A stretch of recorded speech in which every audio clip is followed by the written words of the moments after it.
আজকে শাশুড়ি মা এবং শ্বশুরমশাই দুজনেই গেছে নিমন্ত্রণ বাড়িতে। আমারও নিমন্ত্রণ ছিল, কিন্তু আমি যাইনি, কারণ এই গরমে আর ভোজবাড়ি যেতে ইচ্ছে করছিল না। তাই বললাম তোমরা যাও, আমি বাড়িতে থাকবো, আমি আমার মতো একটু রান্না করে নেব। তো সেই জন্যেই আজকের দিনটাও একটু অন্যরকম। সকাল থেকে খুব বেশি কাজ ছিলও না, আর কোনো রকম কোনো এও ছিল না। তো তার জন্য আমি দেখলাম একটু দেরি করেই সমস্ত কিছু করব। বেলা এখন 11টা বাজে।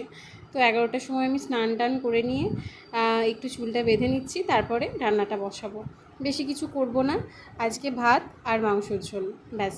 আমি বাড়িতে একা থাকলে এটাই করি, ওই একটা ডিমের ঝোল, না হলে মাছের ঝোল আর ভাত। আর আমি এক্সট্রা কিছু করি না, কি দরকার এক্সট্রা এত খাটনি করার, সেই তো একা খাবো।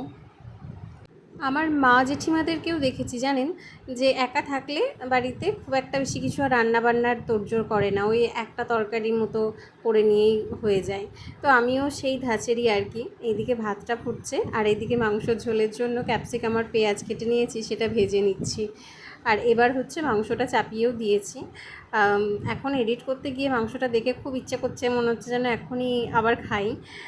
কিন্তু এটা তো ছবি, কিছু করার নেই। আর এখানে ভাত রেডি। এই যে সয়াবিনের তরকারিটা দেখছেন, এটা কিন্তু আমার শাশুড়ি মা করে গেছিলো।